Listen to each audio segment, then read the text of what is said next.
तो जी हाँ मेरे प्यारे स्कूलों, यहाँ पे देखिए सुबह सुबह कक्षा 7वीं का विषय गणित का राज्य शिक्षा केंद्र मध्य प्रदेश भोपाल वार्षिक परीक्षा सत्र 2024-25 यानी आज 7 मार्च का पेपर लेके आ चुका हूँ। तो यदि आज के पेपर में गर्दा उड़ाना चाहते हैं तो चलिए इस वीडियो को शुरू करता हूँ। सबसे पहले आपको देखिए इसमें आएंगे बहुविकल्पी क्वेश्चन।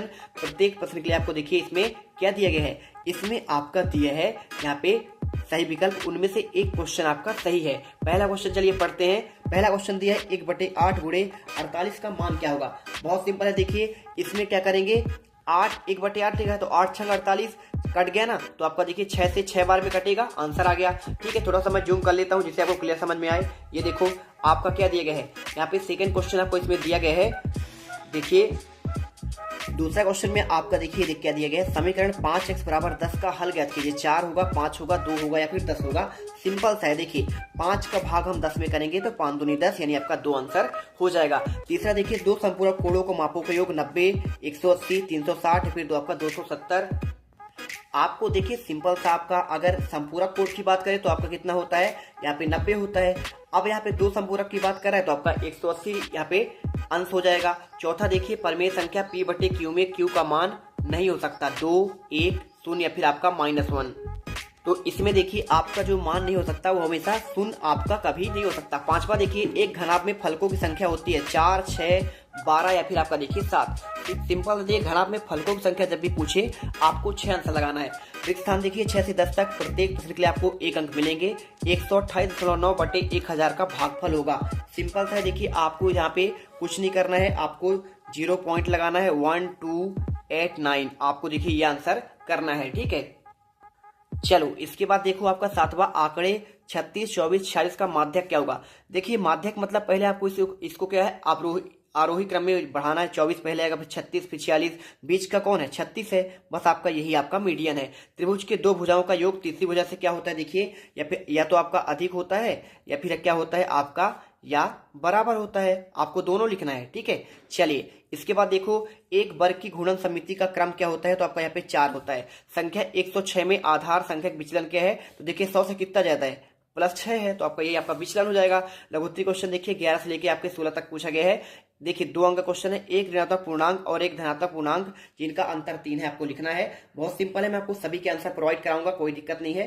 ठीक है, चलिए आपको मैं दिखा देता हूँ इन सभी के आंसर। तो आपका देखिए इसका अगर मैं आंसर की बात करूं तो आपको यहाँ पे आंसर सिंपल तरीके से आपको यहाँ पे ये लिख देना है। देखिए आपको लिखना है एक ऋणात्मक पूर्णांक आपका यहाँ पे 9 है, धनात्मक आपका +6 है, इनका अंतर 3 होगा। देखिए आपको यहाँ पे ये आंसर कर देना, कुछ भी आपका गलत नहीं होगा, इसकी गारंटी हमारी है। चलिए बार बार देखो क्या दिया गया है, 2.5 में 0.3 का आपका मान क्या होगा। बहुत सिंपल है, देखिए 2.5 में 0.3 का आपका मान यहाँ पे हल करेंगे। 25 × 3 10, देखिए कट जाएगा, 5 दूनी 10 और 5 25 और इधर क्या हो जाएगा आपका यहाँ पे 3 बचेगा, नीचे आपका देखिए 2 दूनी 4 बचेगा, 3/4 आपका आंसर आ जाएगा। इसके बाद देखो 13वां कोण एबीसी और कोण डीएफ की भुजाएं समांतर है, तो कोण एबीसी 70 डिग्री है, तब कोण डीजी का आपका मान क्या होगा, ये देखिए आपका ये दोनों है। अगर मैं इसके आंसर की बात करूं तो देखिए आपको यहाँ पे कोण एबीसी और डीएफ का भुजाएं समांतर है, कोण इसका देखिए 70 है, इसका आपका क्या होगा डीएफ का आपका यहाँ पे क्या हो जाएगा 70 हो जाएगा। बस आपको इतना ही करना था। इसके बाद देखो आपका जो है क्वेश्चन नंबर 14वां क्या आता है, इसमें पूछा गया है ऐसे चतुर्भुज का नाम बताइए जिसकी रैखिक सममिति और घूर्णन सममिति आपका समान हो। देखिए आपको यहाँ पे जो है समद्विबाहु त्रिभुज आपका एक ऐसा रैखिक सममिति है और घूर्णन सममिति है जिसका दोनों आपका क्या होता है भुजा बराबर होती है। 15वां देखिए ऐसी आकृति के नाम बताओ जिनमें आपके दो सममिति होते हैं। बहुत सिंपल, देखिए आयत में आपका जो है यहाँ पे सममिति 2 होती है। ठीक है, तो आप इसका आंसर हो गया ना। अब चलिए देखते हैं आपका यहाँ पे क्वेश्चन 16वां, यदि 3 सेंटीमीटर देखिए आपको दिया है गुणे 3 सेंटीमीटर गुणे 3 दो घनों को परस्पर सटाकर रखा गया तो परिणामी घनाभ का विमा क्या होगा। इसका आंसर देखिए दोनों घने परस्पर सटाकर रखने पर परिणामी घनाभ की विमाएं 3 + 3 आपका 6 सेंटीमीटर, चौड़ाई आपका 3 सेंटीमीटर। आगे आप इसे हल करोगे देखो तो आपको यहाँ पे क्या लिखना पड़ेगा, इससे परिणामी घनाभ की विमाएं 6 × 3 × 3 होंगी। बस आपको इतना लिखना था। 17वां देखिए 17 से आपके 20 तक क्वेश्चन, इसमें आपको 3 अंक मिलेंगे। गर्मियों के दौरान एक कमरे के भीतर का तापमान 37 डिग्री सेल्सियस है, यदि एयर कंडीशनर एक कमरे को 5 डिग्री सेल्सियस ठंडा करता है तो इसमें देखिए एयर कंडीशनर चालू करने के 5 मिनट बाद कमरे का तापमान क्या होगा। ठीक है, बहुत सिंपल है, देखिए कमरे का आपका जो तापमान है देखिए 37 डिग्री सेल्सियस है, 1 मिनट में एयर कंडीशनर द्वारा ठंडा किया गया कितना आपका 5 डिग्री सेल्सियस। अब इसको आगे देखो 5 मिनट में जब आपका किया जाएगा तो 5 का गुणा कर देंगे तो 5 25 यानी 25 डिग्री सेल्सियस हो गया। कंडीशनर चालू करने के बाद कमरे का तापमान कितना हो जाएगा, देखिए यहाँ पे वर्तमान तापमान माइनस आपका एयर कंडीशनर का तापमान, तो 37 में 25 कर देंगे, आपका 12 डिग्री सेल्सियस आंसर आ जाएगा। इसके बाद देखो आपका 18वां दिया है 6 15 120 50 100 80 10 15 8 10 15 आंकड़ों का माध्यक ज्ञात कीजिए।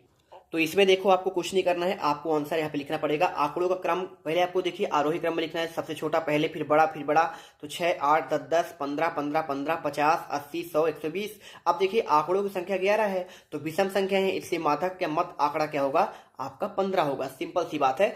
देखिए 3 इधर छोड़िए, 3 इधर छोड़िए, 2 इधर छोड़िए, 2 इधर छोड़िए, बीच का क्या आएगा आपका 15 आएगा, इसलिए 15 हो जाएगा। इसके बाद देखो आपका 19वां -4/3 3/4 को हल कीजिए, ये भी आपका सिंपल है। देखिए -4/3 बराबर 3/4, इसे हल करेंगे तो 4 चौको 16, माइनस में आ जाएगा 3 का आपका 9, बाई का मान करोगे 16, देखिए आपका इधर हो जाएगा माइनस में और बटे 9 हो जाएगा, यानी 16/9 आंसर हो जाएगा। इसके बाद देखो आपका यहाँ पे 20वां आता है, किसी त्रिभुज के तीनों कोण का अनुपात आपका 3:2:1 है, तो त्रिभुज के तीनों कोण ज्ञात कीजिए। बहुत सिंपल है, हम x मान लेंगे, तो देखिए त्रिभुज के तीनों कोण आपका 3x मानेंगे तो 3x 2x और आपका x हो जाएगा इनका कोण। तो देखिए त्रिभुज के तीनों कोण का योग 180 डिग्री होता है, हम जानते हैं, तो इसका 180 डिग्री 6x बराबर ये करेंगे भाग दे देंगे तो 6 18 यानी 30 डिग्री हो जाएगा। पहला देखिए आपका 30 है तो 3 के साथ x का करेंगे 30 के 90 हो जाएगा, 2 के साथ गुणे 30 करेंगे 60 हो जाएगा। x का देखिए आपका यहाँ पे कितना हो जाएगा 30 है तो बस आपका 30 डिग्री, यानी त्रिभुज के तीनों कोणों का आप 90 डिग्री 60 डिग्री और 30 डिग्री, देखो 9 6 15 15 3 180 पूरा हो गया ना। चलिए इसके बाद देखो आपका यहाँ पे 21वां आता है। चलो देखो यहाँ पे पूछा क्या गया है कि आपका रेहाना किसी स्थान ए से पूर्व दिशा में यहाँ पे 3/4 किलोमीटर चलती है तथा फिर वह पश्चिम दिशा में एक सही 1/2 किलोमीटर चलती है, तो ए की दूरी क्या होगी। ये भी क्वेश्चन सिंपल है। देखिए पहला आपका कौन सा क्वेश्चन है, आपका 22वां आ गया ना। आपको मैं रेहाना वाला दिखा देता हूँ, कोई दिक्कत नहीं आपको। देखो इसका आपका सिंपल है, एक सही 3/4 पूछा गया है ना, और फिर वहां से पश्चिम दिशा में कितना चलती है, देखिए आपका उनकी ए की दूरी पूछा गया है, ठीक है। तो देखिए इसको जब हल करेंगे 4 4 कम 4 4 3 7 7 बटे कितना हो जाएगा आपका 4 हो जाएगा। यहाँ पे माइनस कितना करना है, एक सही 1/2, इसका मतलब क्या होता है, इसका मतलब होता है 2 कम 2 3/2, ठीक है। जब इसे हल करेंगे हम तो 7 - 4 बटे देखिए 3/2 करेंगे तो इसका एलसीएम क्या आएगा आपका 4 आएगा। तो यहाँ पे 4 1 कम 4 ही आएगा, 7 माइनस कितना होगा यहाँ पे 3 दूनी आपका 6, यानी देखिए 1/4 इसमें आंसर आ जाएगा। बस आपको इतना ही करना है, ठीक है।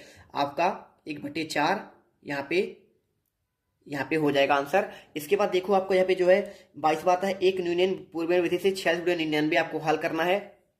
तो इसको देखिए आपको हल ऐसे करना है, एक न्यूनन पूर्व विधि से 46/99 हल करने पर देखिए 100 में से 1 माइनस 99 क्या होता है, 100 में से 1 माइनस है, तो 46 गुणे 100 करेंगे 4600 आ जाएगा, और इसी के साथ 46 गुणे 1 करेंगे 46, यानी 4554 आपका आंसर निकल कर आ जाएगा। इसके बाद देखो आपका यहाँ पे दीर्घ उत्तरी क्वेश्चन आता है 23 से आपके 26 तक, प्रत्येक के लिए आपको 5 अंक मिलेंगे। जो ही एक वॉशिंग मशीन 13,500 रुपए में बेचने पर 20% की हानि होती है, वह मशीन कितने रुपए में खरीदी, ये पूछा गया है। सिंपल सा देखिए वॉशिंग मशीन का आपका जो है इसमें देखिए विक्रय मूल्य क्या है 13,500, हानि है आपका 20%, हानि का प्रतिशत क्या होता है, हानि गुणे 100 बटे क्रय मूल्य, और क्रय मूल्य माइनस 300 गुणे 500 आप क्रय मूल्य करेंगे। इसे देखिए पूरा हल कीजिए, आगे हल करने पर देखिए क्या हो जाएगा, यहाँ पे आपका 20 में 100 आपका देखिए 13,500, यहाँ पे आंसर निकल कर आपका देखिए कितना आ जाएगा 675 गुणे 25 कट जाएगा, ठीक है ना, 16,875 रुपए आंसर निकल कर आएगा। इसके बाद देखो आपका जो नेक्स्ट क्वेश्चन पे पूछा गया है, क्वेश्चन नंबर देखिए आपका यहाँ पे कौन सा है, आपको मैंने 23वें का आंसर दिया ना, किसका दिया मैंने 23वां, ठीक है कोई बात नहीं। 24वां का क्वेश्चन का देख लेते हैं पहले, इसके बाद आपका यहाँ पे 25वां दिया है। यहाँ पे 24वां क्वेश्चन देखिए क्या दिया है, यहाँ पे क्वेश्चन देखो थोड़ा सा आपका यहाँ पे डिस्टर्ब हो गया, ठीक है। ये आपका 23वां है, और ये आपका 24वां है, और ये आपका 25वां है, ठीक है, और लास्ट वाला आपका ये 26वां।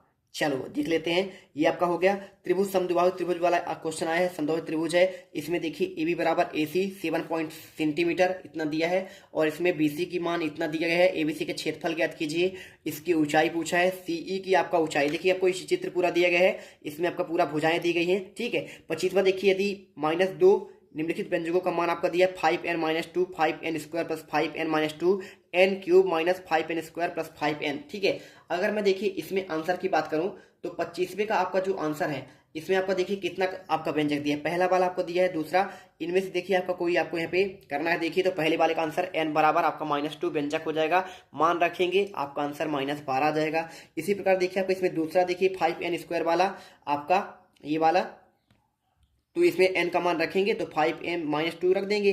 जैसे आपको मान रखेंगे तो -2 आ जाएगा, इसमें आपका -2 आ जाएगा। ठीक है, तो आपको यहाँ पे ये, इसके बाद देखिए आपको ये तीसरा लास्ट वाला, इसका मान कैसे हल करना है। तीसरे वाले का n² -5n² 5n-2, तो आपका देखिए n का मान आपका यहाँ पे -2 रखेंगे तो 2 4 4 दूनी 8 हो जाएगा, माइनस में 5 5 दूनी आपका देखिए 2 दूनी 4 5 चौको आपका 20 हो जाएगा। इसी प्रकार देखिए आपका यहाँ पे जो है ये कितना हो जाएगा, 5 दूनी 10 हो जाएगा। 2 12 में से देखिए आपका 12 करेंगे तो आपका 0 आंसर आ जाएगा। लास्ट देखिए सरल कीजिए, उत्तर को घातांक के रूप में लिखना है। ये देखिए आपका पूरा आंसर कैसे लिखना है, इसको चलिए दिखाते हैं। ये देखिए 2 की पावर 3 की पावर 3, ठीक है, 3 की पावर 9, 5 की पावर 9, 2 की पावर 3 का 9 हो जाएगा, ये 9। इसे देखिए सबका पावर आपको कितना 9 हो गया, 2 गुणे 3 गुणे 5 9, तो देखिए 2 3 6 6 5 30, 30 की पावर 9 आपका इसमें आंसर निकल कर आ जाएगा। ठीक है, चलिए अगर देखिए आपको क्वेश्चन नंबर 24 का आंसर चाहिए तो इसके लिए आपको इस वीडियो कमेंट बॉक्स में यहाँ पे देखिए टेलीग्राम का एक लिंक दिया है, जल्दी से जाओ ज्वाइन कर लो। साथ में आपको देखिए यहाँ पे 21वें का भी आंसर आपको यहाँ पे टेलीग्राम में डाल दिया हूँ, जाके जल्दी चेक कर लो और वीडियो यहाँ पे फटाफट इसे पूरा पढ़ लो, रट डालो। मिलते हैं इस वीडियो पर, वीडियो को लाइक करना, चैनल सब्सक्राइब कर ही लेना। जीत मिडिल क्लास आपके लिए इतना मेहनत करता है, आपको चैनल सब्सक्राइब जरूर करना चाहिए, जिससे आपको आने वाले अन्य सब्जेक्ट के भी आंसर मिल सके। अब तुम लोग गलती से अगर नए हो तो सब्सक्राइब करो, वो जो लाल वाला बटन है उस पर अपने जीजा जी फेंक के मारो या फूफा जी, मुझे नहीं पता, बस क्लिक हो जाना चाहिए। अब मैं भी जा रहा हूं, मुझे मुठिया पेलने जाना है। बाय।